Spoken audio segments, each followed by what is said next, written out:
アメリカメジャーリーグのナショナルリーグフィラデルフィア・フィリーズに所属し、2012年のメジャーデビュー後、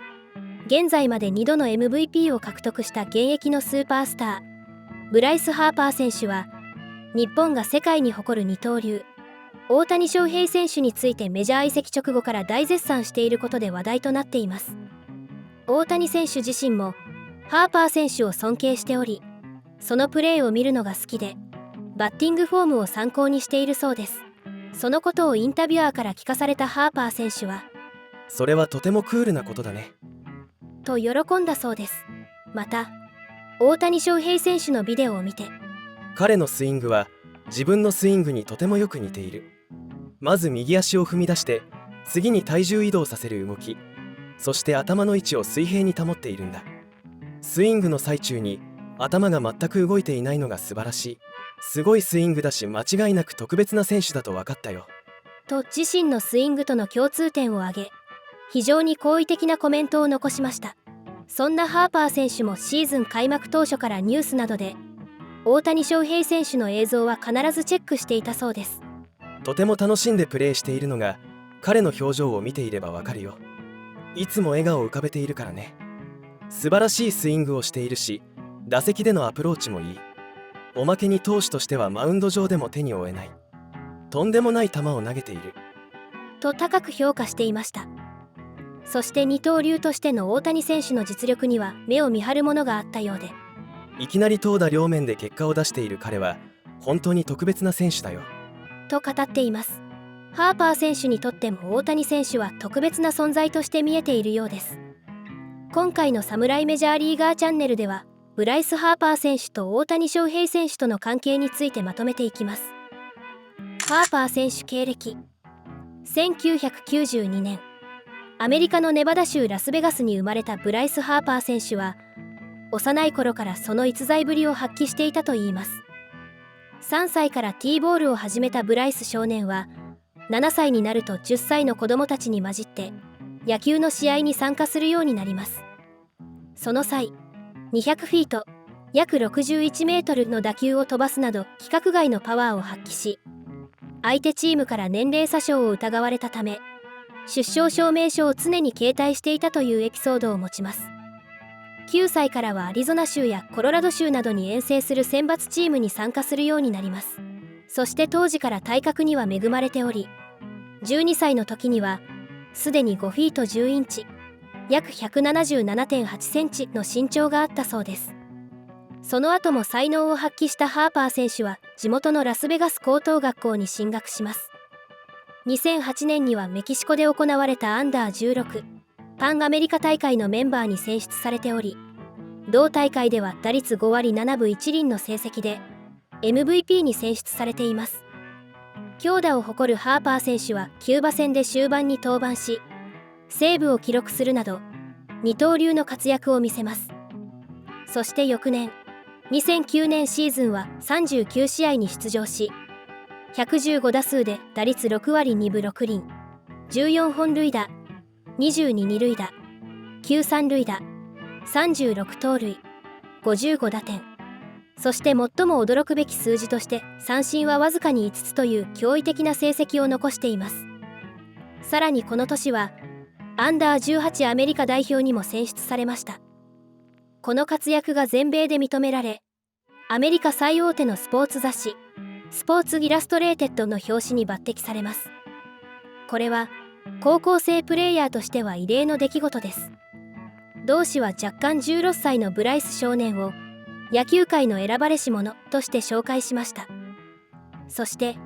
野球と並びアメリカで絶大な人気を誇るバスケットボールのプロリーグ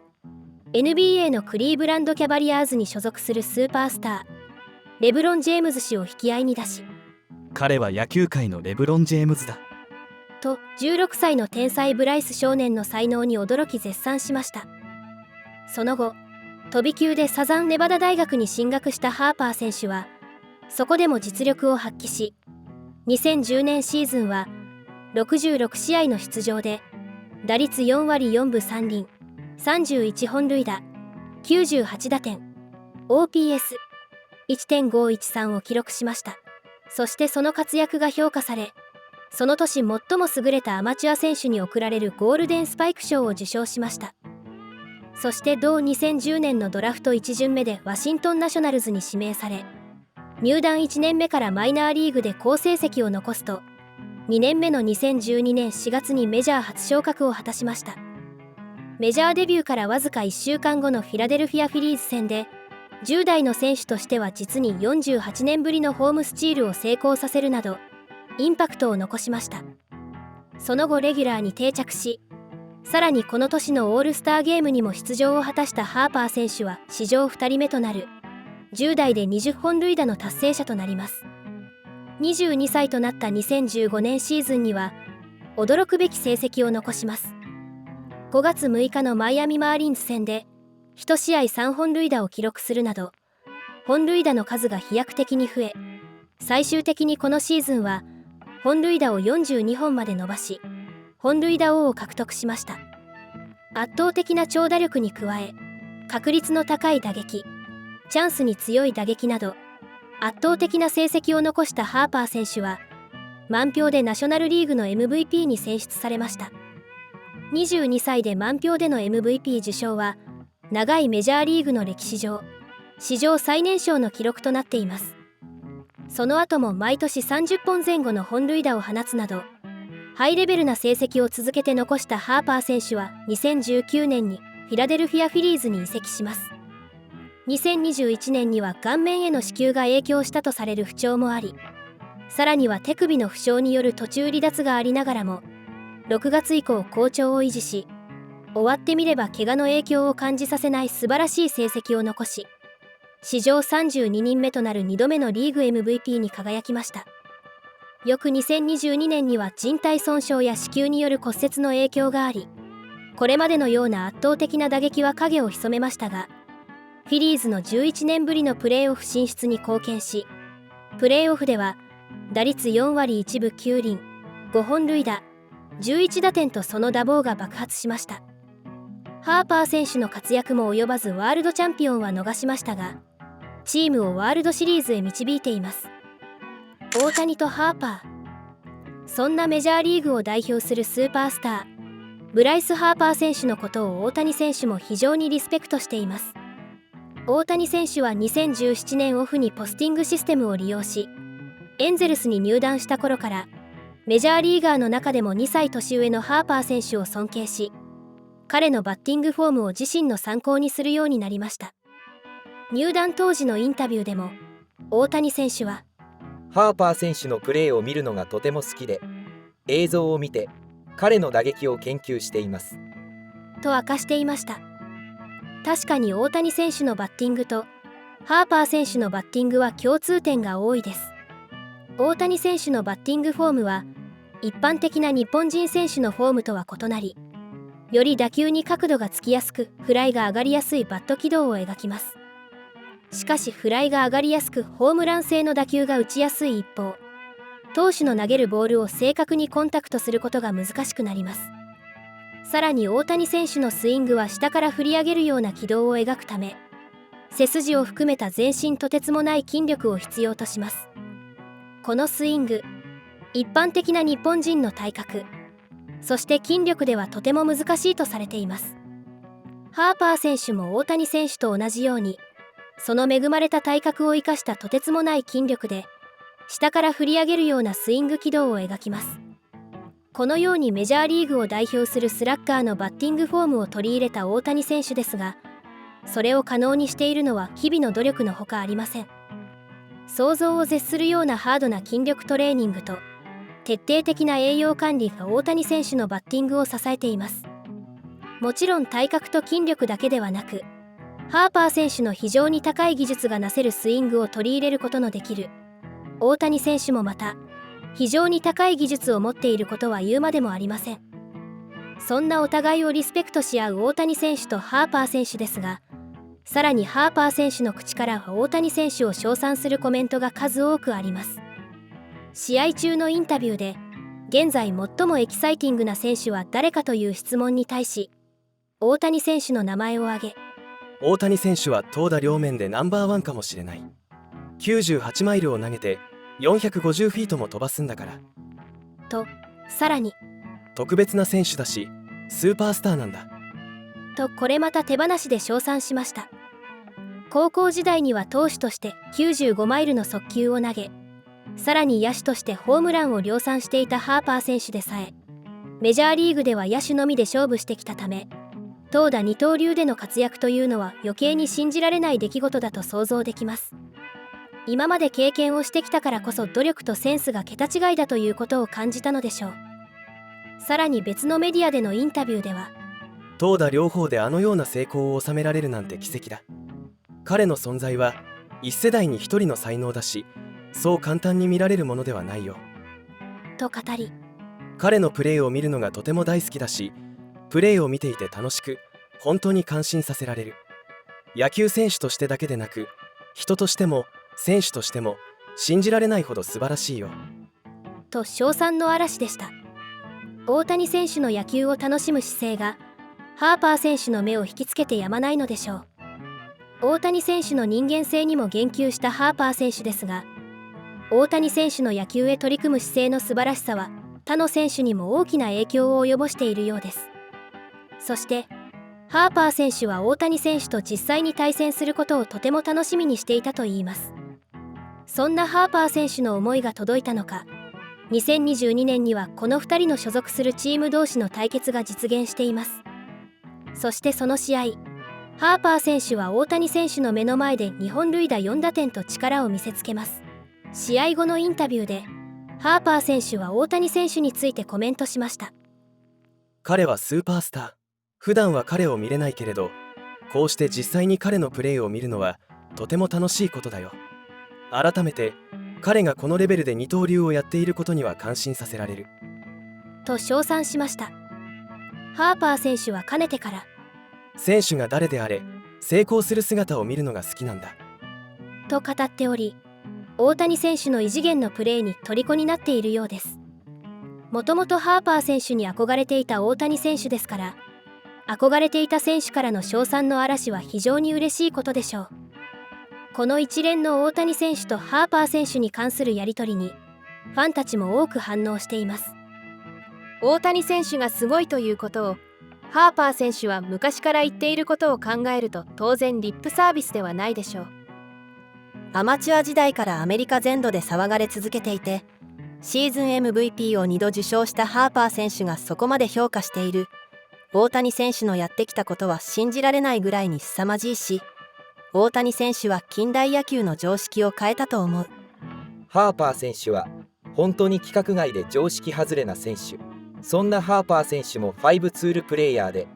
さっきは打席で速球を顔面にもろに食らってもそのまま試合に出続けたり、そんなすごい選手が大谷選手を評価していることがその凄まじさを表していると思う。とのコメントが見られました。そんな憧れていたハーパー選手の記録を大谷選手はすでに超えた記録があります。2021年9月、3試合で11四球を記録し、2016年にハーパー選手が記録した数字に並びました。大谷選手はこの年、年間の敬遠数でもハーパー選手が2016年に記録した20と同数を記録し、ハーパー選手と肩を並べました。数として同数ですが、ハーパー選手と比べると大谷選手は50打席以上少ないため、敬遠率はハーパー選手を超えているのです。敬遠されるということは、それだけ相手から見て危険な打者だということになります。強打者であればあるほど、敬遠数は増えるものですので、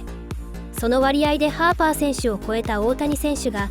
いかに相手から恐れられているかがわかります。さらには今年、メジャーリーグを放送するラジオの2023年ベスト中のベスト選手は誰という投票で、大谷選手は2022年のホームラン王アーロン・ジャッジ選手や、大谷選手のチームメイトでメジャーナンバーワンスラッガーとも言われているマイク・トラウト選手などのスター選手を抑えて、なんと1位を獲得しました。2022年に続いて2年連続での1位となりました。ハーパー選手はこのランキングではまさかのベスト10にも入っておらず、大谷選手はメジャーリーグのファンの評価においてもハーパー選手を超えたと言ってもいいのではないでしょうか。ハーパー選手の所属するフィリーズの本拠地フィラデルフィアのファンの中にもハーパー選手より大谷選手の方が上だと評価するファンもいるそうです。日本のテレビ局テレビ東京の現地スタッフがフィラデルフィアへ行き、フィリーズファンに対し、ブライス・ハーパー選手と大谷翔平選手、どちらがすごい選手だと思いますかとインタビューしたところ、驚くことにほとんどのファンが大谷選手の方がすごいと回答したそうです。大谷選手の方がすごいと答えたフィリーズファンは、僕はフィリーズファンだからハーパー選手の方が好きだけど、実力は大谷選手の方が優れていると思うよ。なぜなら彼は二刀流で投打両方ともに優れた成績を残している。だから僕が GM だったら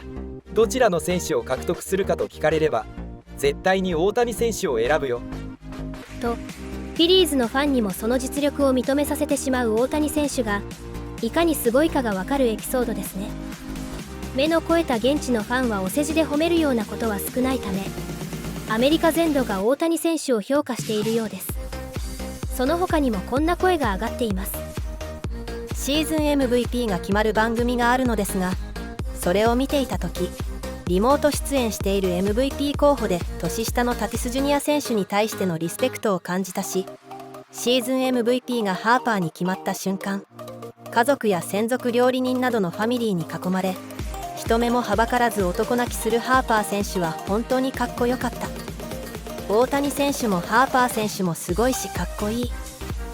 スーパースター同士がお互いをリスペクトし合う関係が素晴らしいし、だから野球は面白い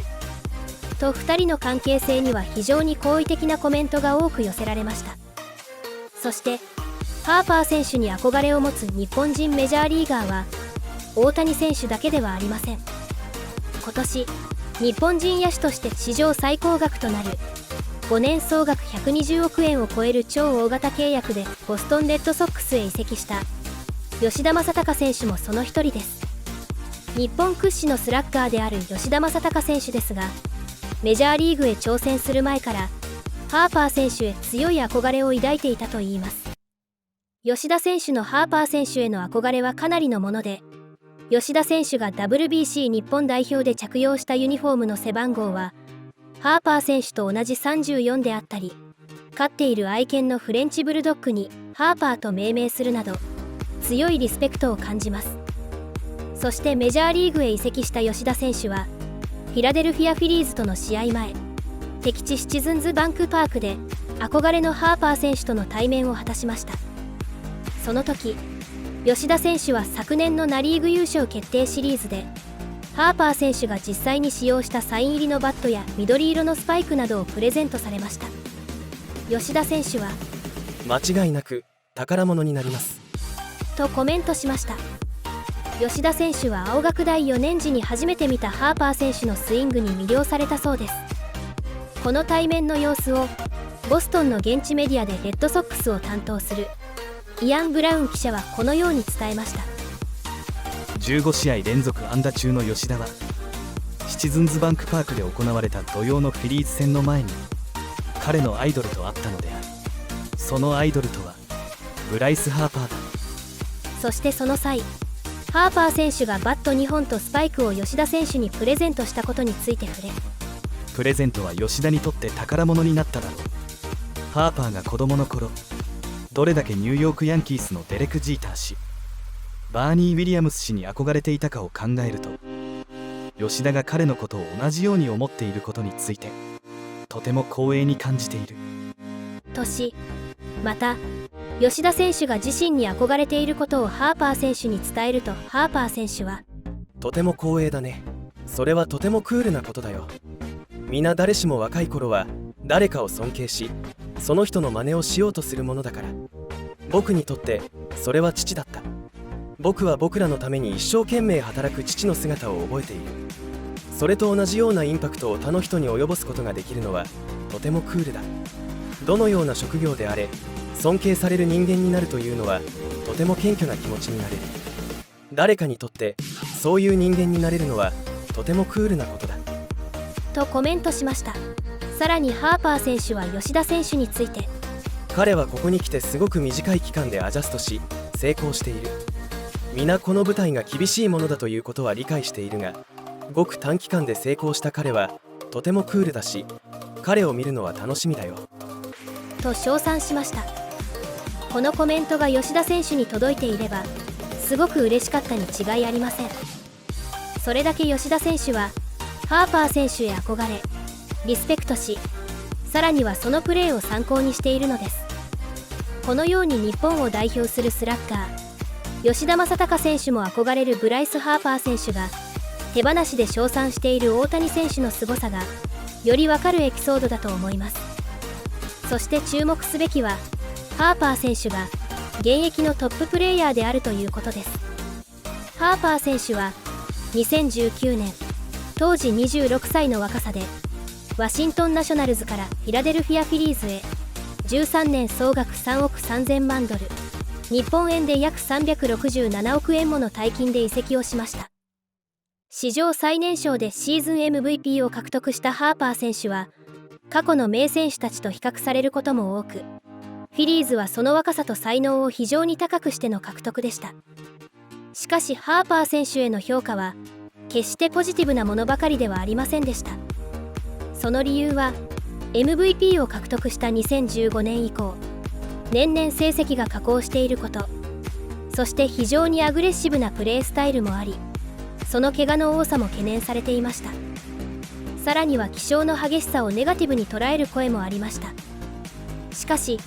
ハーパー選手の気性の激しさには野球をより魅力的なものにするため見ている人たちに向けたパフォーマンスでもあったのですが、それを理解しない声も多くありました。そんな向かい風もあり、ハーパー選手の移籍には関係者やファンから彼のマーケットに対する影響力とスター性はわかるけど、わずか1年の活躍以外に彼は一体何をやったというんだ。ハーパーは本当に長期契約の価値がある選手なのかなど、移籍当初の彼には手厳しいコメントも数多く向けられました。しかしそんな否定的な意見を跳ね返し、2021年シーズンのハーパー選手は驚異的な成績を残します。怪我をしがちでシーズン途中で離脱することも何度かあったハーパー選手ですが、このシーズンは141試合に出場し、打率3割9厘、35本塁打、84打点、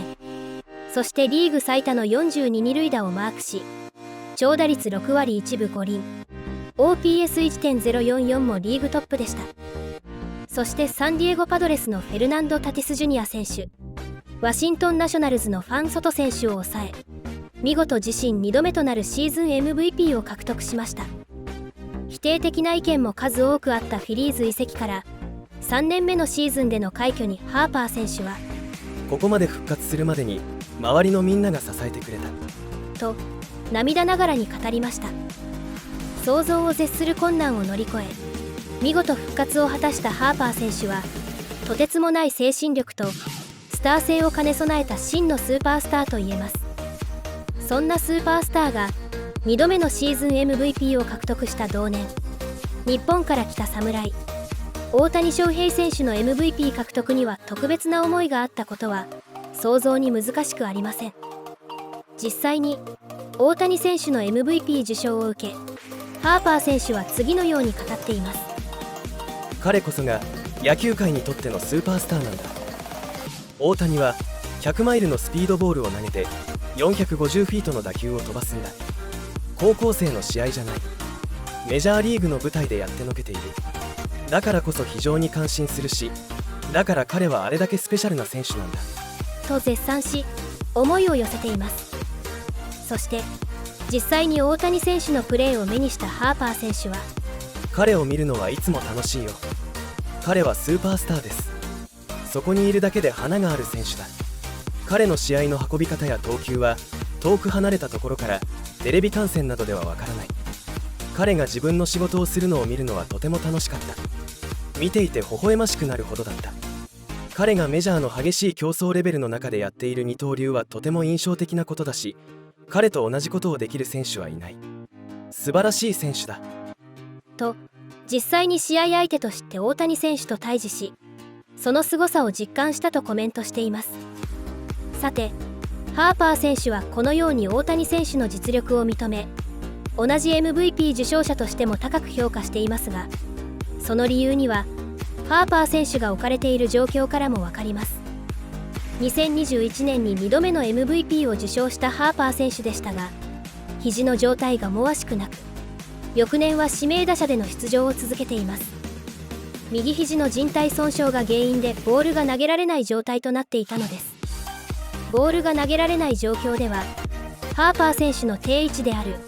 ライトのポジションを守ることはできません。圧倒的な打撃力だけでなく、守備でもチームに貢献したいという思いが強いハーパー選手は、その後いろいろな治療を試みましたが、なかなか状態は上がらず、我慢の状況が続きました。もともと